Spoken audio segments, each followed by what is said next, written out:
Good afternoon, everyone, and warm welcome to our today's webinar. Thank you for taking time and joining us this afternoon. We are really pleased to have such a great audience today, so we hope you find this session both informative and engaging. Let's get started.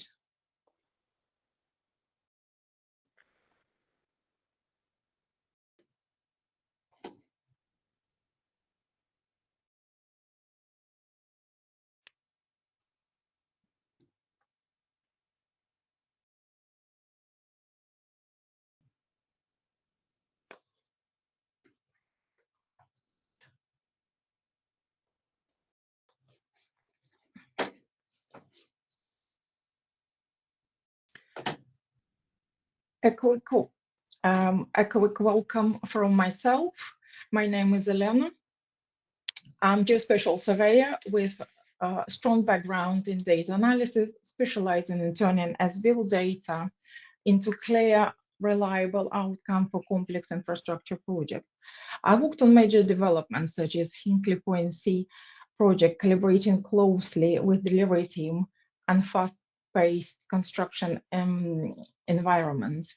I'm also a member of Chartered Institution Civil Engineering Surveyors, contributing to Southeast Committee, an engineering technician with Institution of Civil Engineers.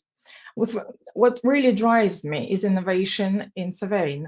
I enjoy exploring new technologies and finding smarter ways to improve accuracy efficiency in the process. A quick reminder about housekeeping rules for this session today. Your mic will be unmuted.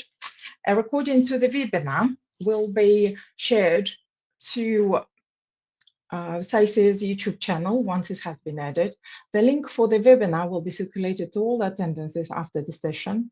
If you have any questions, please paste to the question box, and we will answer at the end of the session, or if time permitted, or we can come directly to you via emails or any digital tools.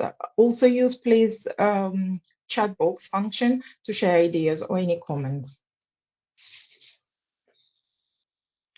Please welcome our webinar team today. Our technical support is by Heather Ginty. She's our event coordinator. She's on background, and we kindly thank Heather for her help this afternoon. And our speakers is Hank Panching, known as Thomas, Martin Blagoev, and Kyle Palmer.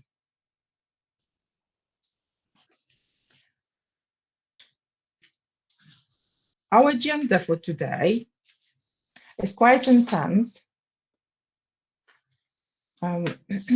We are going to explore artificial intelligence and large language model, how they are transforming construction and digital engineering. Han will share how AI and Python are applied to real-world Hinkley Point project challenges, while highlighting both power and limits of these technologies. Martin Blagoev will present how digital workpacks at HPC improve efficiency, tracking, and accessibility complex construction workflows. And finally, Kyle will offer a Leica Geosystems perspective showing how CloudWorks enables seamless point cloud integration, calibration, and data-driven surveying workflows across digital platforms. I would like to introduce our first speaker, Han Panching. Han is a Python automation developer in digital engineering, working an HPC project with Bouygues Construction UK company. He developed automation solution for integrate 3D models into various applications, including surveying to support large-scale construction workflows.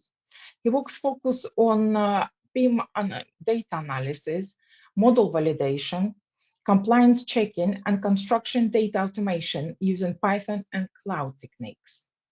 Han is also interested in applying AI to construction and surveying to improve productivity, quality assurance, and data-driven decision-making.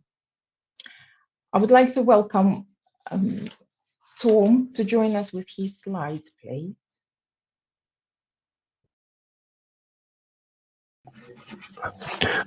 Can you all hear me? Okay, so let me share my slide.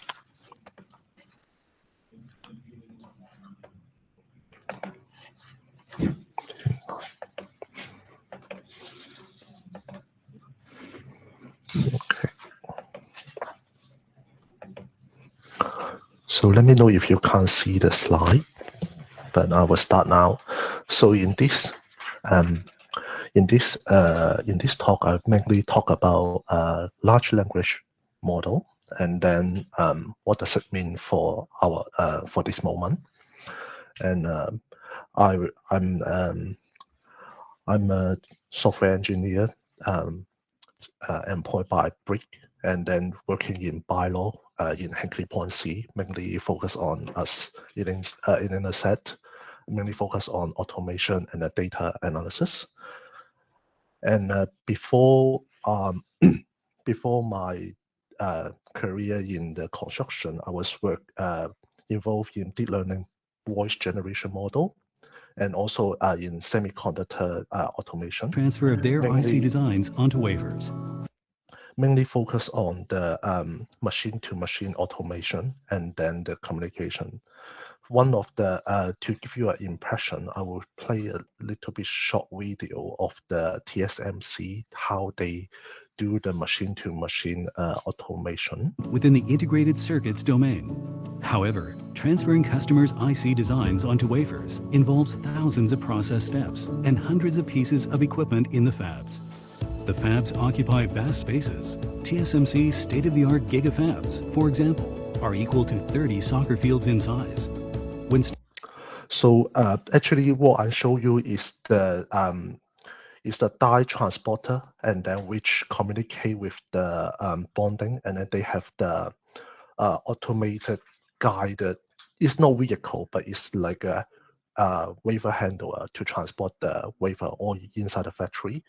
And below was the product of my team when I was doing the semiconductor automation. Later on, I will talk more about the deep learning part of the of my understanding. And so I will cover in this talk is what is large language model, and then what large language model can not able to achieve, and what can it bring to us, and how can we improve ourselves with the large language model. So the to talk about large language model is starting from artificial intelligence. In the 1950s, there was tuning test. The tuning test basically mean if you're holding a telephone on one end, but you need to distinguish on the other side which talking to you is from a human or a machine. Then if the human unable to distinguish the other side of the telephone is a machine or human, or they think they are alike, then the machine on the other side of the telephone, or they win the tuning test. And then after this idea, there's a lot of development and a lot of competition happening to try to compete. And then at 2020, ChatGPT 3 appear, GPT model 3 appear, and the start from this era is what we call large language model, because they start to apply the large deep learning model on communication on a chatbot application to talk to a human. And then that kind of model is particularly good at doing language processing. And when we look at the various terms along the artificial intelligence, we always find this number of terms: artificial intelligence, machine learning, deep learning, and LLM. So how do they relate to each other? So in the very earliest time, there is artificial intelligence. People just think how to make machines with an intelligence like a human, think like. So they just broadly define the term called intelligent machine. But later on, they start to try different techniques or try different methodology to achieve that that particular purpose.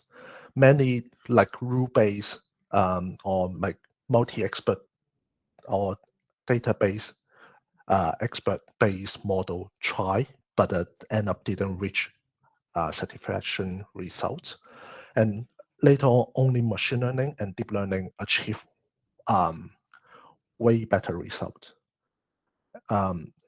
For example, in the computer vision task, the RNX-LET is beating all the historical human manual tuned system with no programming at all. So by that time, the machine learning model stand out, and deep learning start to become way more prominent. And now what we use LLM is all based on the fundamental or the history. And then I'm going to talk more about the LLM. So LLM is a large model. It's a like gigantic model that they contain like billions of parameters. So for example, GPT-3, which is 175 billion parameter. But what does it mean? For example, if we take each parameter like 2 bytes, which is 16 bits, which multiply together, which means in order to run this model, we need 350 gigabytes RAM of the GPU to run. Nowadays, every GPU at most is 35 bytes in the market.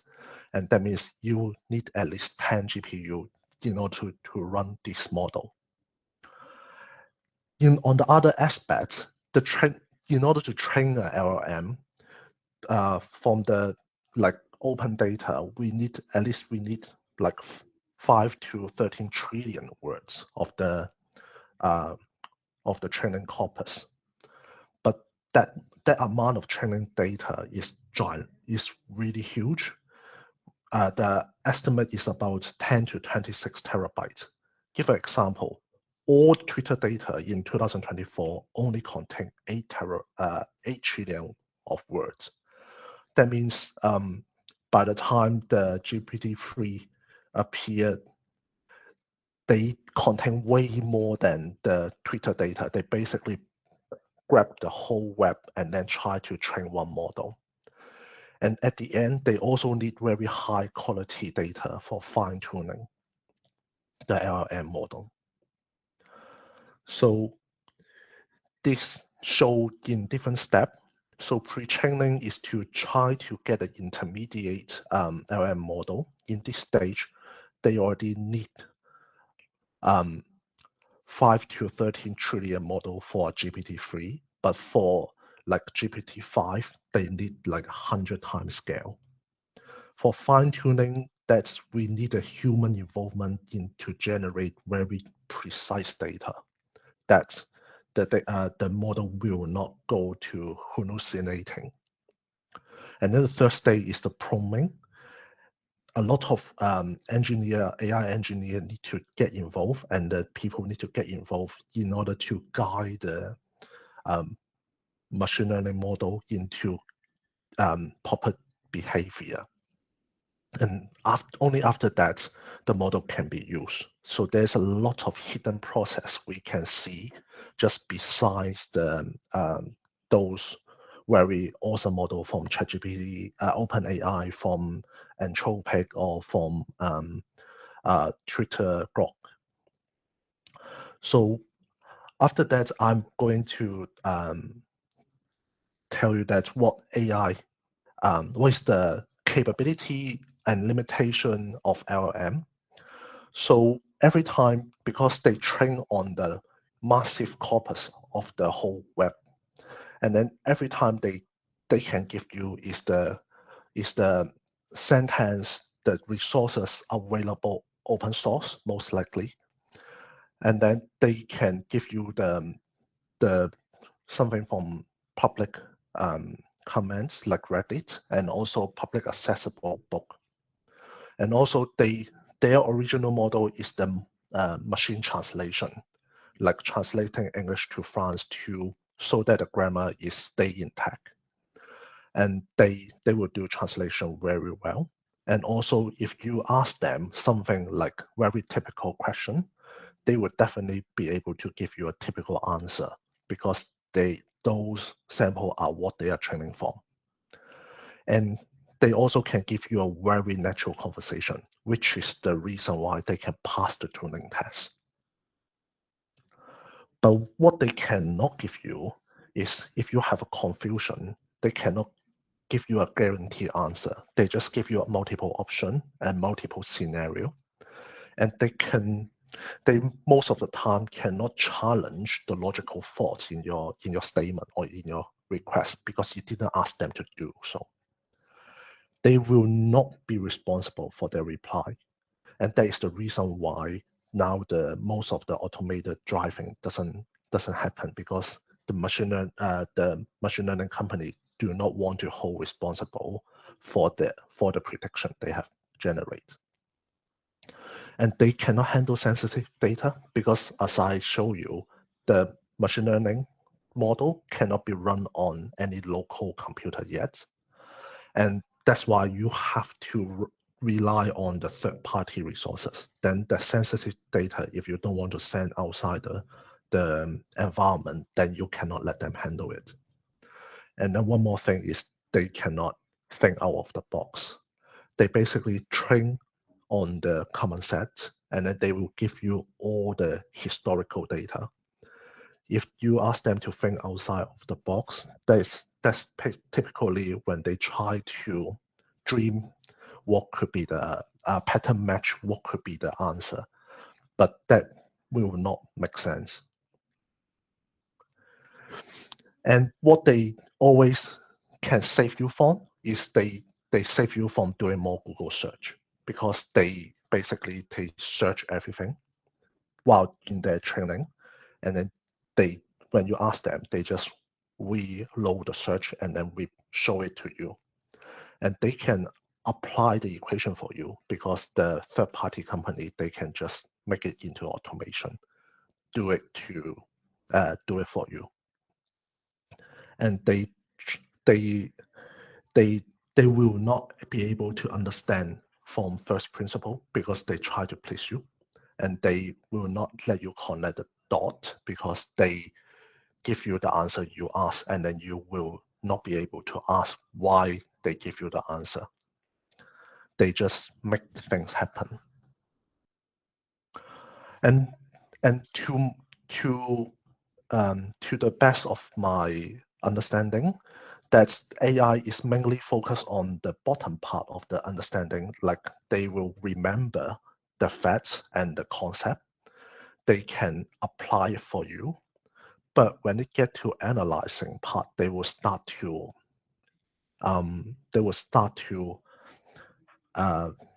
hesitant, or start to get a bit lost in accuracy. On the evaluation and creating new work, is into the best to my knowledge, I haven't seen any example they can do it. What I'm going to show you is how can we learn from the AI, and then do go beyond go into more depth of understanding and applying those understanding into our work. So for example, I was once being asked to try to map like a 200,000 embedment from spreadsheets from over 200 Excel file into the rule model. And then basically those embedment and rule model, they wasn't touching. And then I need to understand what this column means, and in order to generate those 2000 model, and then try to link them to the rule model to give a good linkage to commercial team and then downstream process. but there's a lot of question. For example, how to understand this orientation part. There's a lot of geometry, a lot of orientation, and then do I just do it one by one, or should I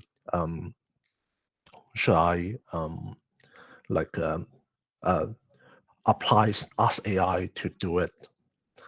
And end up AI give me a bit of suggestion how which direction, like maybe using vector calculus to vector calculation to do it, and then I need to reapply, like reevaluate the whole situation, and then I need to formulate the algorithm, which is more reliable in generating in the orientation computation in this case. And then another example is to do the evaluation. So for those embedment point, so I also need to think of a creative way to show them to show how to represent the location correctness. So what is the good way is to show it on a map. And then, but in order to show it on the map, which my background is not surveying, I need to learn how to convert the coordinates into the latitude and altitude. And I need to ask AI what to do, and then they feed me with document, and then I need to refer it to do it. And then if I rely on AI to do it, I cannot get the usable data like this to cross-validate the result. And I think this is all my presentation. Thank you. And I stop sharing my screen, and I mute myself. Wait a moment. Where am I? Sorry. Yeah, thank you, Son. Thank you, Han, for sharing your experience and knowledge about AI. And I would like to welcome our next speaker this afternoon. I'll just go back to my slides. Good afternoon. I've already put myself up.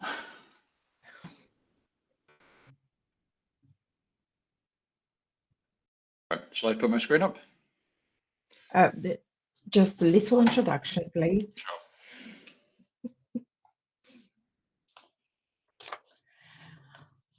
Yeah, so our next speaker is Martin. He's a lead digital engineer at Bylor JV, specializing in digital delivery automation and data-driven construction workflows and HPC projects. His work focuses on connecting BIM, IFC data, and practical engineering process to improve efficiency, quality, and project delivery through scalable digital solutions. Martin and his team, which represent Bylor digital team at the HeatSync project, won a Construction Digital Award in March 2026 for creating and implementing digital enhancement in site logistic operations. Martin will give a full detailed presentation on that in a moment. Martin, over to you, please. Thank you very much. So let me put my screen up as well.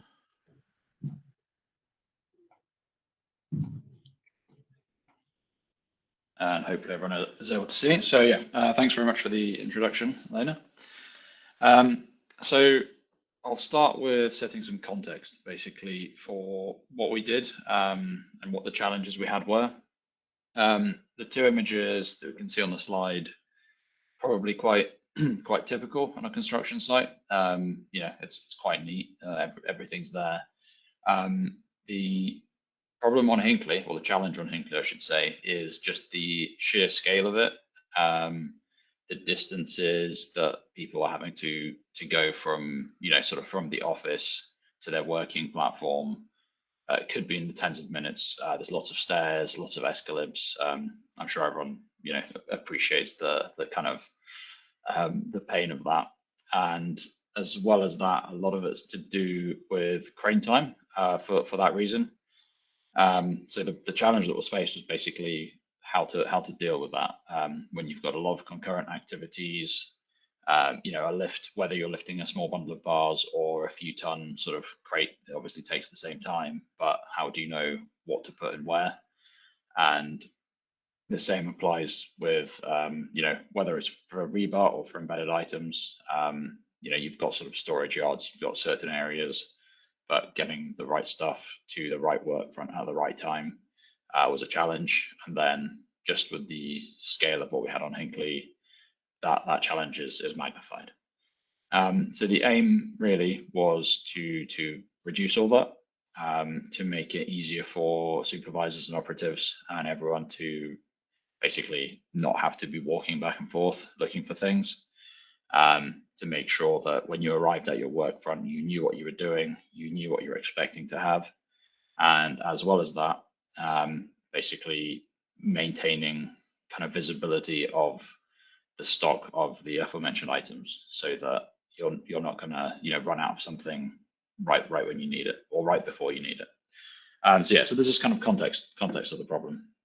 And then from my side, so this is starting from the digital side, and I'll go into this kind of from my side, close to delivery side, and then there's sort of a distinction with embedded items and reinforcement. So I'll cover that. So this was the paper sketch, sort of had a few senior people in the room together and saying, okay, what do we want? And ultimately this came down to what we were saying is a little about a lot. So on Hinckley, we use full pour IDs as unique identifiers for an element. That full pour ID is just a string, but it will tell you the building, it will tell you something about the element, it will tell you at the level that it's at, and then there's just a unique number.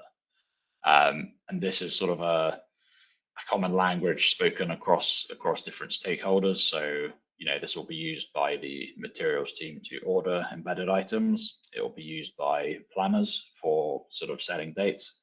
It will be set by, you know, rebar teams for ordering, all the way down to sort of, you know, the operatives. You're working on pour 1, 2, 3, 4 on a given day. So the idea was, with that in mind, how can we get as much information as possible onto essentially one sheet? So the sort of second step in that was a sort of semi-automated process, which meant using a tool to collate the information that we have available for something, just so it's not someone manually, you know, pasting images. However, there were still quite a few manual steps, sort of calculation steps for consumables. Yeah, literally counting certain elements up. And at this point, we also had some challenges with the data, but we were luckily able to get those resolved as we knew what we needed. So moving forward, the sort of result of some of the metadata, on the right, you can see certain consumable items or certain items in the construction were being pulled from sort of more centralized data, which meant the people creating these didn't have to manually work them out. We also used Trimble as a kind of centralized storage of information. And what was made on the delivery side was the endearingly called the tent, which basically acted as a sort of facility on site where things were able to be stored and sorted based on the element codes we spoke about. I'll go into a lot more detail on this later. And then sort of lastly, you know, present and future aspirations is to, I guess, make that even more digital. A part of the whole journey for me, at least, has been essentially digital enablement, as we call it in Laing, which the idea is, well, we want to be trying to make things as easy as possible for, you know, the people actually out there on site, just so they're not having to look for information, having to kind of search for things, definitely not be taking out paper drawings as much. So yeah, I'll go through all of that again a bit later. As a result of all this, just to point out, something that's been beneficial is because now we are tracking all of this stuff a lot better. It's actually much easier to justify certain orders when you're ordering ahead, to say, well, we know exactly how many we need in a few months, as opposed to just basically ordering more because stock feels like it's getting low. It's easy to measure savings, literally sort of tangible savings. There's consumable items was literally in the hundreds of thousands over a number of months. The couplers was in the tens of thousands over a six month period, and that's just possible because we now have all of this information that's being tracked. Things that maybe typically wouldn't be tracked, that probably on a certain project the scale wouldn't justify that level of tracking. But I'd say on Hinkley it was the opposite, because there's so much going on. Even sort of saving, consumables for formwork, because there's so much of it, it leads to a lot. And it also meant that there's a lot more certainty in sort of stock levels. So the dashboard on the bottom left is just looking at stock levels. The idea being, you're not going to go in one day and realize you've run out of something, because you would know well in advance what's happening, when it's happening, and how much you need to order for it. And yes, again, from my side, the kind of the Python tool that was being put together with the aim of making it easier downstream, instead of having to sort of have a lot more of the digital team kind of working in the background to pull all these things together without always having a sort of full understanding of everything that's happening closer to the work front. We made a tool that allows people to basically just run the tool, search it by the full core ID, and then it will provide some readouts. It provides a lot of information. You'll know kind of instinctively, if you're expecting couplers and it says no coupler data found, then obviously something is wrong. Then they would speak to us.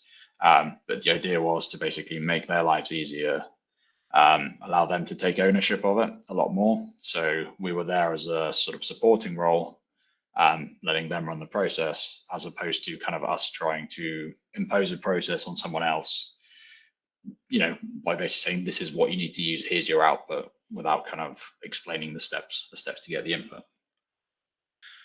And yeah, just to kind of show the aspirations in a bit more detail, on Hinkley in particular, Trimble is very popular. Trimble's used a lot, and this is kind of something we've played around with.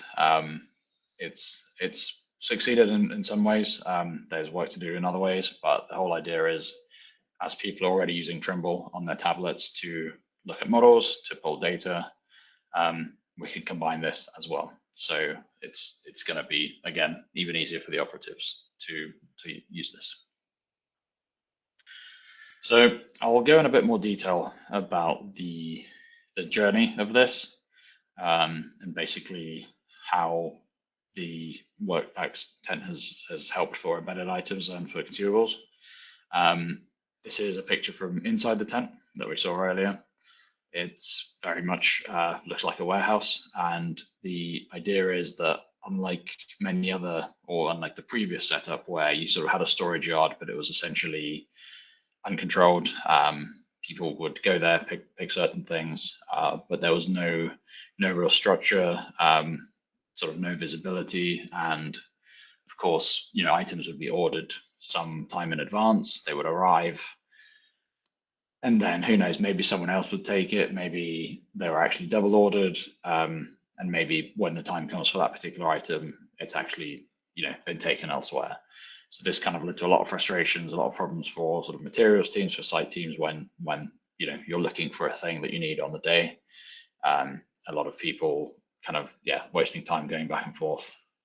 And so following the implementation of this tent, it was much more access restricted. So there were fewer operatives looking after this.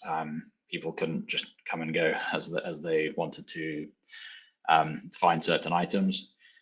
And it meant that we knew essentially exactly how much of every single component was there.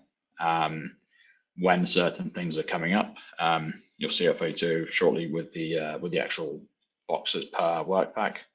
So you know exactly a particular element being constructed on a particular day, what's going in, what's required. And similarly, going back to the traceability point, obviously these boxes turn up on site, they're all numbered, and anything that's left over, that gets put back in and returned to the tent. So we'll typically always put in a little bit more just in case, but then anything that's not needed is returned.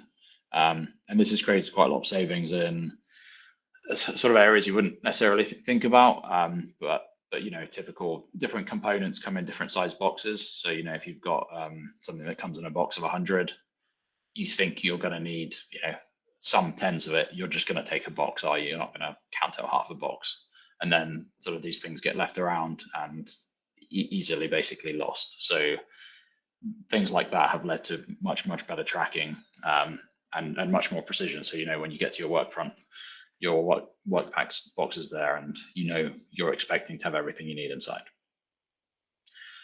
This is just the example I spoke about. So you can see in the office the work packs for different elements. You can see kind of various ones with no embedded items, one at the bottom with lots of embedded items, and then the same way you can see in the facility.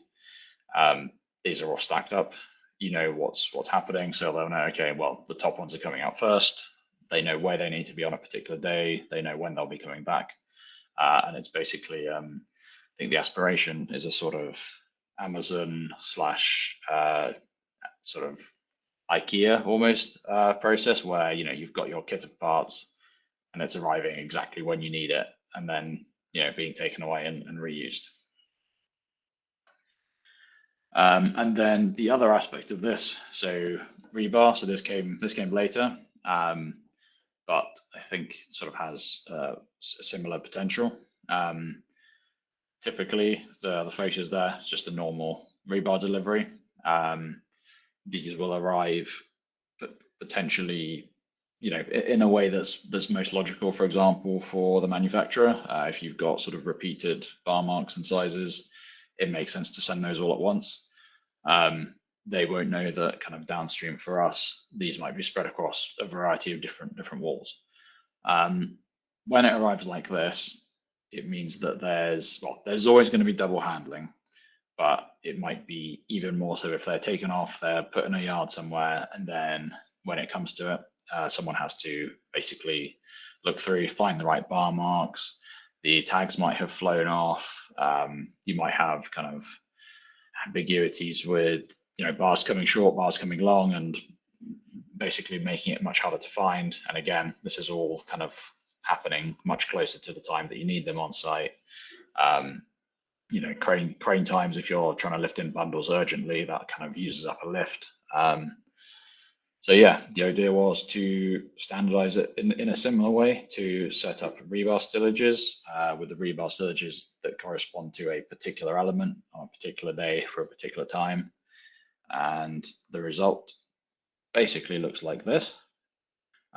So similar trailer, there'll still be an element of double handling, but this is, I think, a conversation to have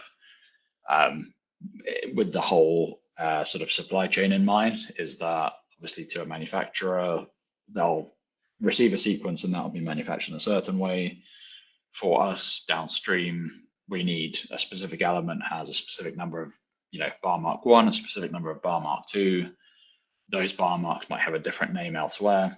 I guess even further downstream, we then think about when it's kind of quality controlled and surveillance is being carried out. It's sort of an even further difficulty perhaps to basically prove that which bar is where and how that was labeled. So yeah, this is the result, and the idea is, instead of the bundles all being dropped off and sort of having to be found closer to the activity, they'll be pre-sorted into these stillages, which would correspond to a particular element. And on the day, that stillage, you'll know it's, I think you can see on that one, it is numbered. You'll know, okay, this box is for this wall. There'll be the sort of consumable item stillage somewhere else as well. And again, the Amazon, IKEA aspiration of, you've got your box, you've got your kit of parts, and you know what you're doing, whether you know when it's there, and you'll expect. So initially it was harder to kind of kind of get people on board with this, but very quickly, but because it's a change to what people are used to, but very quickly, people are very used to, you turn up to your work front and everything you need is there. You're not going to have to sort of go off at some point and search for some items. And I think this is just another illustration of that.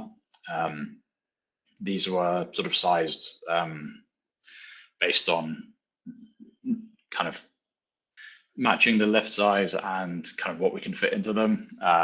So it just means that you can be a lot more efficient with lifting. Instead of lifting you'll still get heavier bundles of bars, but this means you can fit a lot more in for your smaller links, for your things like that.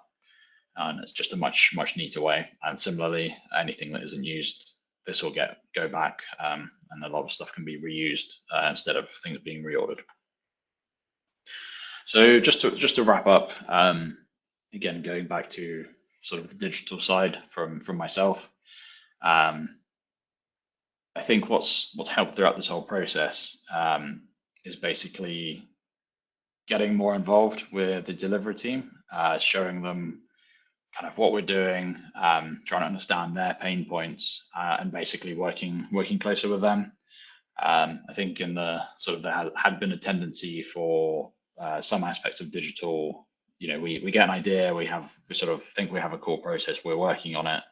That might be completely separate to what site delivery's requirements actually are.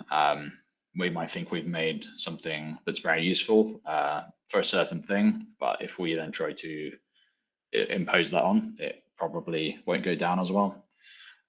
So what we mean by digital enablement is basically trying to understand what site really need and trying to take away from the kind of repeatable tasks. So I think a common thing in the past was, lots of people with lots of different revisions of the same model, potentially, doing their own sort of takeoffs, saving it on their local drive where it's hard to access, hard to find, and it then means people are sort of people aren't reading from the same script. What we've used in our case, Trimble, but there are other sort of ways to federate models to basically show people, okay, if you go to this platform for this building, these are the latest models. It's maintained by the digital team. If anything's unclear, then they can speak to us, but it basically means that they can much quickly get more accurate information that's up to date, and then not have to worry about kind of the assumptions behind it.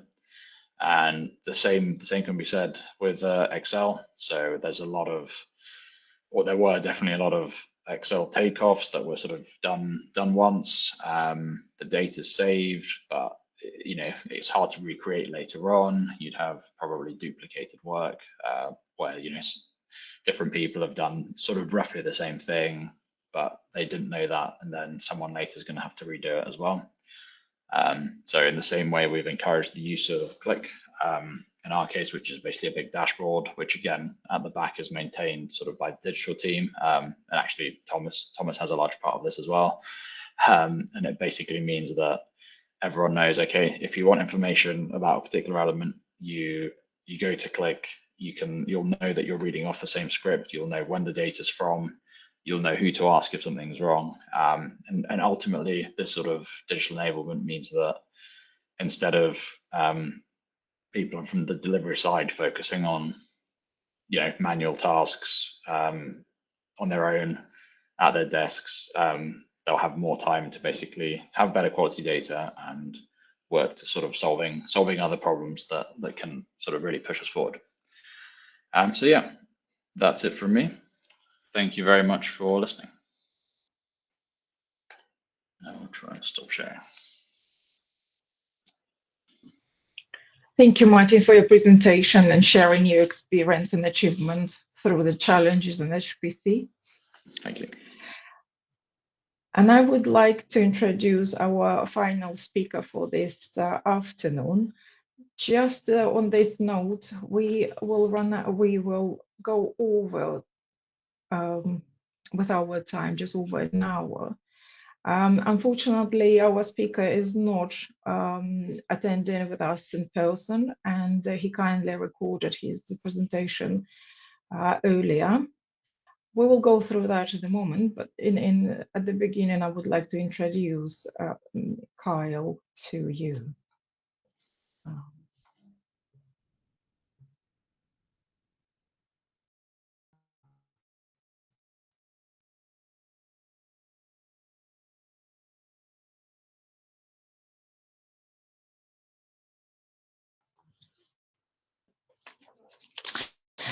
Kyle is an experienced surveying and reality capture professionals with over 20 years experience in construction industry. Currently a software product manager at Leica Geosystems, he leads the development of CloudWorks plugin suite, enhancing point cloud integration across major CAD platforms. Within a strong background in land surveying, he brings field expertise and a digital solution to ensure practical user-focused software. I was on mute. No, you haven't shared screen. I didn't share my screen. Okay. That's fine. Kyle is passionate about making complex 3D data more accessible, efficient, and suitable for industry professionals. We will see Kyle's, also he introduced himself and his presentation. Just one, I need to, am I playing the video now? No? Hold on.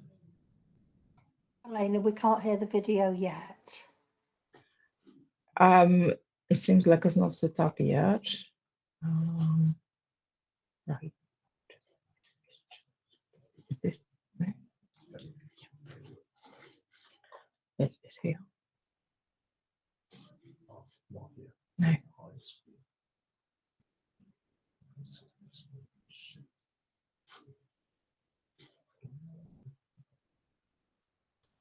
And it's over here. Hello, my name is Kyle Palmer. Thank you very much for having me for this presentation. I apologize for not being able to attend in person, but I hope you find this recording informative. So I'm here to discuss the CloudWorks suite of plugins.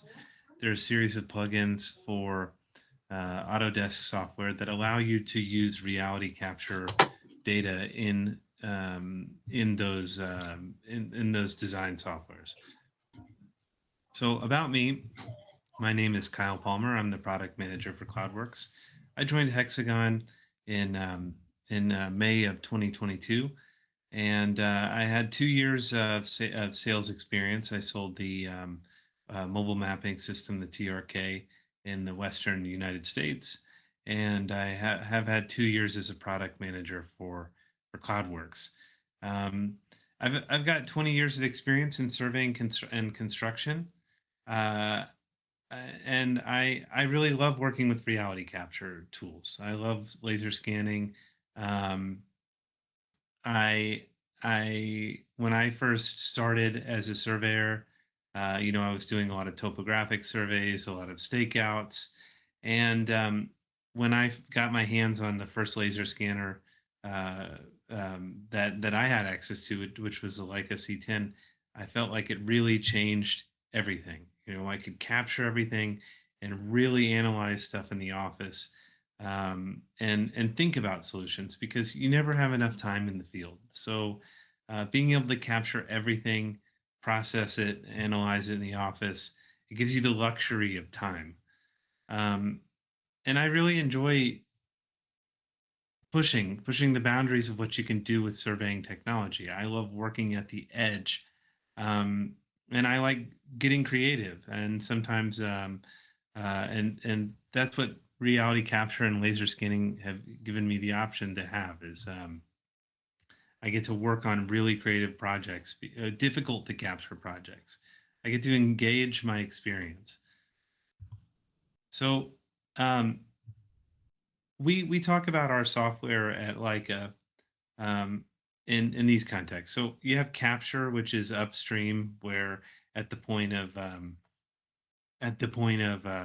the equipment, the laser scanner, and in our context, it's called Field 360. It's paired with the laser scanner, And then you have something called prepare, which some of you, if you're familiar with our solutions, is called Register 360. And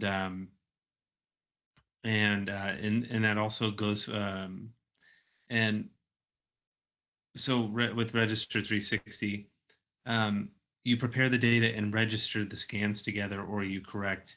If you have a mobile scan, you make any corrections, you tie it to control, and then manage being our cloud solution, how we store the data, and then deliver being our deliverable softwares like Cyclone 3DR, if you've heard of it, or the CloudWorks plugins, where you actually extract meaningful information from the point cloud.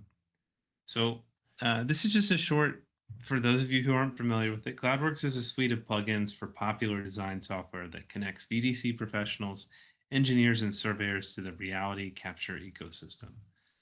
And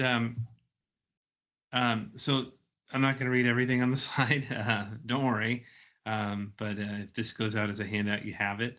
CloudWorks is powerful it's most powerful in connectivity. It basically, you're an Autodesk user, you're an AutoCAD user, a Revit user, a Navisworks user, it gives you access to the point cloud data directly from our managed software and our if we look at our prepare software and our managed software. So and then also it gives you access to our common format. So it connects you to the data. It connects your familiar tools to the data. And then cloud management, you're able to clip, slice, and isolate the data that you're interested in. Also, there's visualization controls, so you can look at the real color of the point cloud, intensity, any classification that may be in there. And then there's true space, which allows you to see the images that are attached to the point cloud. And there's industry-specific tools like there's a steel and pipe extraction and clash detection, and for flatness, for levelness, for those of you who need those tools. So, and I like to say it's a curated tool set. We try to get a very broad tool set for every industry, tools that overlap industries, and it's in your familiar software, so the learning curve is low. So CloudWorks connects. CloudWorks, the workflow, collect data with reality capture data with a scanner, right? Like in this case, the ARC or the RTC 360 or our mobile solutions. And you process the data in the registration software, Register 360. And then you can export to a local file, to GeoCloud, or you can be connected to Register 360, or you can export to LGSX or upload to the cloud. And then the CloudWorks plugins, they're the bridge between AutoCAD, Revit, Navisworks, and BricsCAD.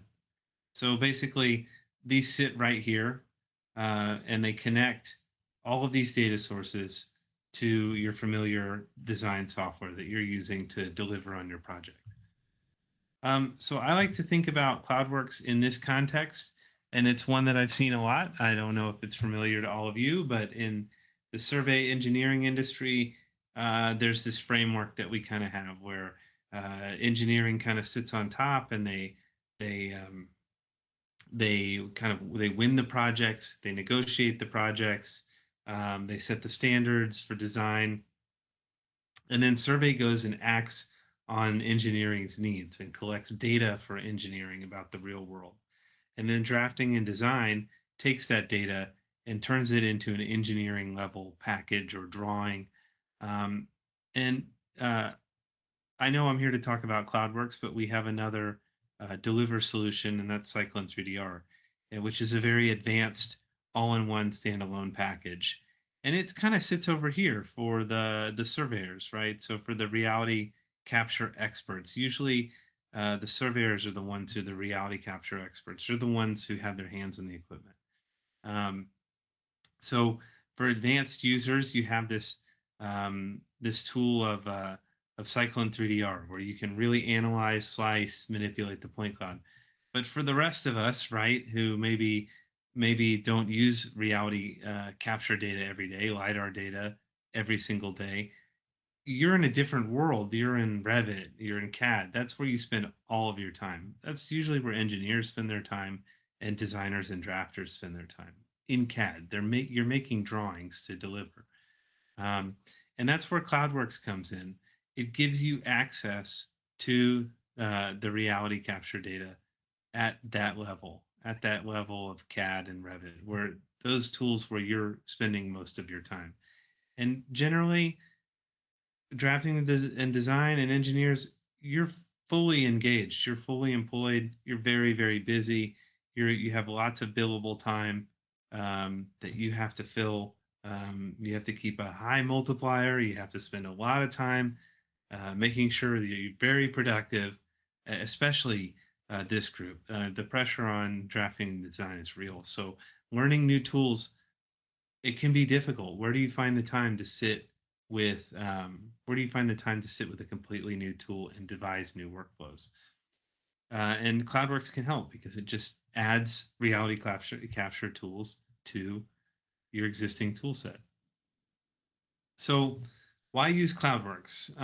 Well, if you're doing 3D modeling, if you need to manage your point cloud, if you need to clip and isolate sections, for example, in this section, I've isolated a single stack, or you need to collaborate, right? You need to, if you need a cloud, your software connected to a cloud solution, so you can collaborate with other team members on the same project. So I want to talk about the 3 different kind of packages we have. We have our CloudWorks Pro plugin, and there's one for AutoCAD and BricsCAD, and it has a lot of different tools. This isn't completely exhaustive, but you can connect to our cloud solution. You can clip the point cloud. You can render the color, so you can see here that I've got a classification being shown. The point cloud is classified and shown. And then here, real color in BricsCAD. There's line extraction tools, pipe fitting tools, steel fitting tools. There's even a flange fitting tool in case you're fitting new equipment and calculating a work point to fit up new equipment. And again, the True Space Viewer. There's a Pro plugin for Revit. Lots of similar tools, but with some specialized tools like walls, windows, doors, columns, and a lot of overlap with AutoCAD, but specifically tailored to Revit. And these walls, windows, doors, columns, and steel, they create native Revit families. So it's a little bit different. Obviously, Revit has an intelligence in the model, so we export to take advantage of that. And then we have Navisworks. Navisworks, you can bring the point cloud in, and then you can run our own clash detection on it. Again, you're connected to the cloud and other data sources. And then we have some free viewers. We have a free viewer for Revit and AutoCAD where you can import the point cloud. You can connect to our cloud solution. You can connect to Register 360. You can clip the cloud. And then there's TrueSpace, and it's completely free. There's no license necessary. So you can coordinate with your team. Somebody can be using the Pro plugin, and if you're at a large company and you just need you need an engineer to who you know has AutoCAD, you need an engineer to look at the point cloud to see what you're seeing compared to the drawing or the model that you're making. They can just get this they can install this for free, and you can be speaking the same language. So just to cover this again, the advantages of having a free viewer, it's just a feature limited version of the Pro plugin. And again, I've got some advantages here. If you invest in one ecosystem, sometimes it's easier because everything works together and you have the point cloud right at the point of where you're delivering your work. And there's a direct connection to multiple data sources. It's easy to learn, and it's completely free of charge. So if you take away anything from this, know that there's a free viewer for you out there. If you're an Autodesk user, or you know, an AutoCAD or a Revit user, go download it. So key strengths. Let's talk about what CloudWorks is good at. And I've just got a word cloud here. But again, CloudWorks has connections to LGSX files, which are it's just one export. It packages up everything. It packages the point cloud and the images together, and the compression is very good. GeoCloud Drive, which was formerly called Reality Cloud Studio, is our cloud solution, and Register 360. So the point where you register your software, there's a direct connection, so you don't even have to export, and you can check the file at an intermediately while you're working on your project.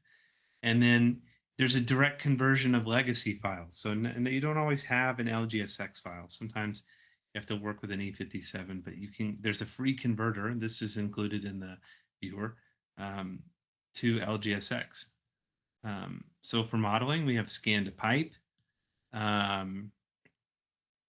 can fit pipes to catalogs and match project standards. Same with scan to steel. You can fit steel to catalogs. You can 3D model steel in both Revit and AutoCAD. And then there's line and point extraction for those of you who are working on floor plans, working in 2D. There's automatic line extraction tools, so you don't have to zoom in and be very precise with your picking. You can just click a wall and automatically extract it. And then there's AEC specific fitting in Revit. So walls, windows, doors, ducts, columns, straight to Revit families. So as I talked about before, there's cloud clipping, there's powerful clipping tools. You can save these clippings and share them with people through our CloudWorks project format, which is here. So you can save the custom UCSs, and it eliminates rework. So if somebody else has to take up your project, they don't have to start from scratch. And then there's our cloud connection, formerly called RCS. You may see that in here, but it's called GeoCloud now. We just made the transition last month. And then TrueSpace, which allows you to access geotags, panel images. And there's this very cool sync feature where you can sync up the point cloud with the images at the same time in the model window and the TrueSpace window.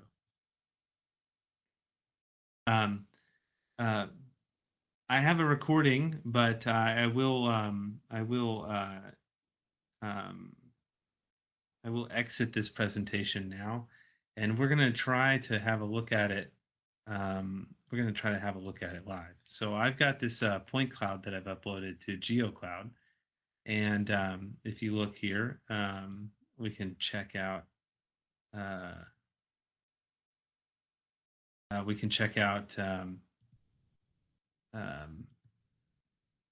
the different visualizations. Now, I have already classified this in 3DR, but you can also classify this in GeoCloud.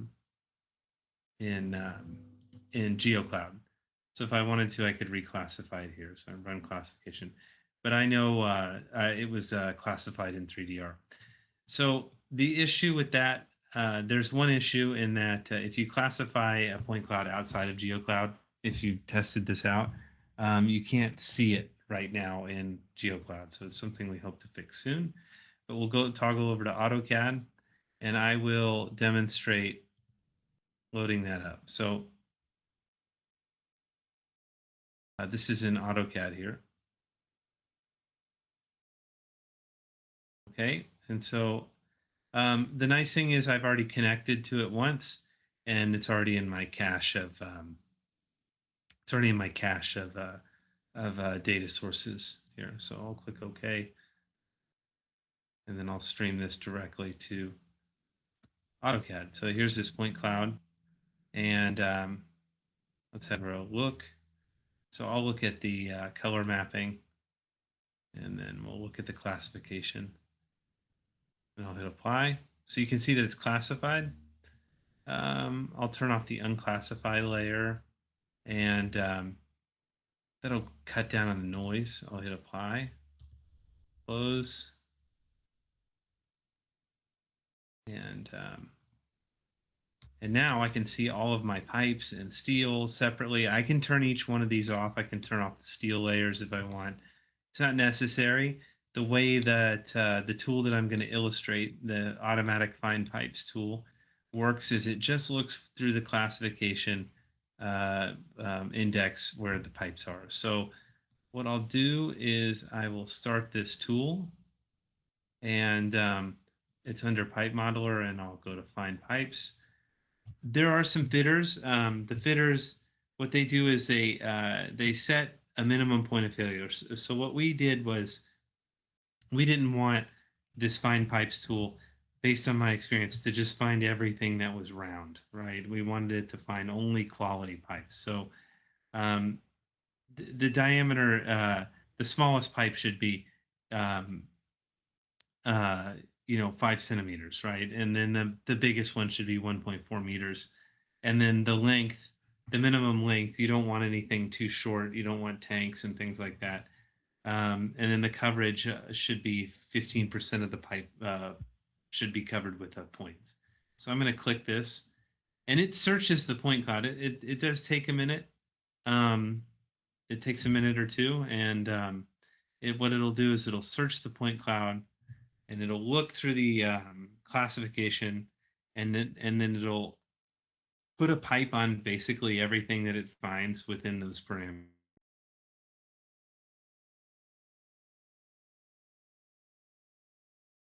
While we're waiting, we'll jump back into the presentation. And so while we're waiting, we'll jump back into the presentation, and I'll talk about some resources where you can find more information about all of this stuff.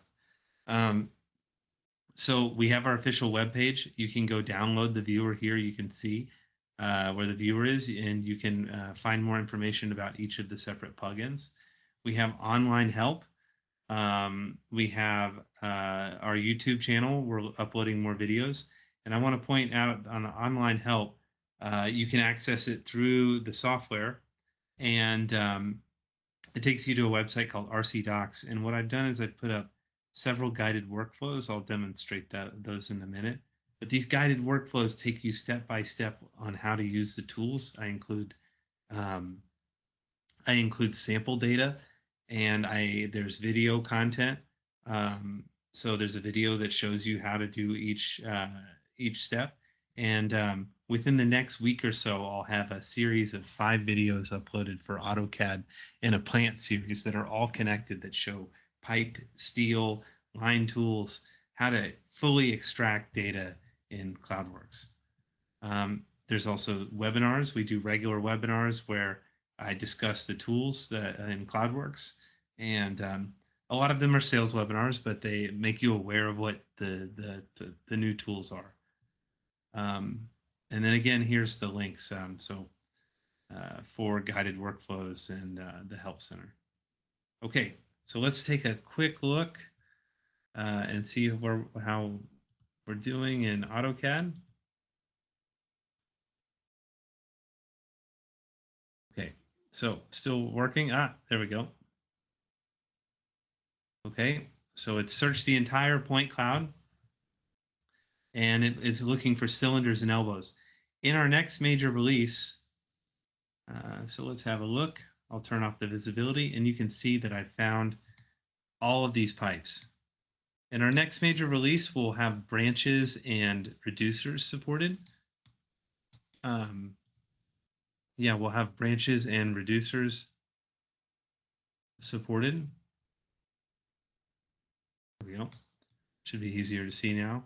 But you can see it found quality pipes. I think there's some false positives here, but for the most part, you've got connections to. It shows the majority of the quality pipes that you need. A few of these probably need to be cleaned out. Let's look. Yeah, I would say this one, false positive here, so we can clean that out. But all of the other pipes in the pipe rack look pretty high quality. So, okay, let's hop over to RC Docs.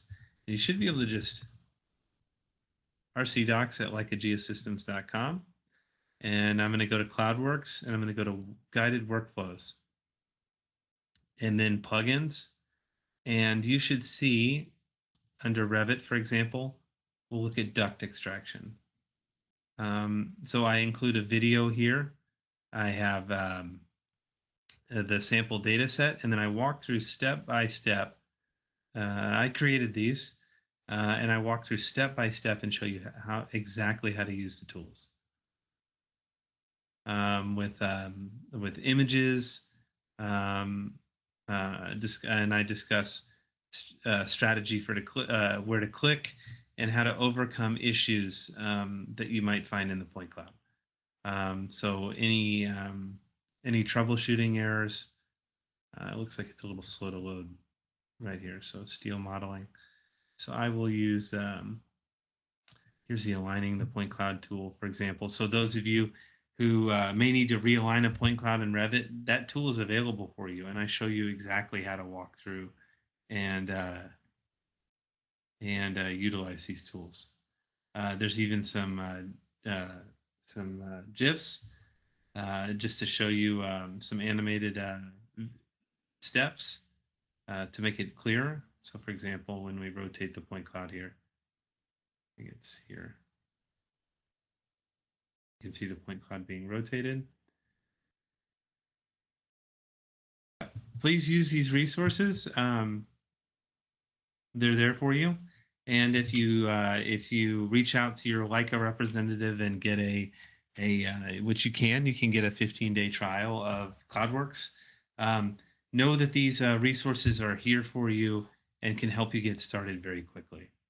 But I think I'm probably a little bit over on my time. Go to my thank you. But thank you for paying attention closely. Thank you for attending this session. And I hope you found this valuable. Feel free to reach out to me. I'll go back one more time to the beginning. You can go back to the beginning here. Feel free to connect with me on LinkedIn, please. And if you have any more questions, if you'd like to talk to me in person, I can get on the phone with you, and we can discuss CloudWorks at length, or any other reality capture topics you're interested in. But yeah, please feel free to connect with me. My LinkedIn is here on this. You can find the QR code here. Thank you very much, and have a great rest of the session. Goodbye. Hello.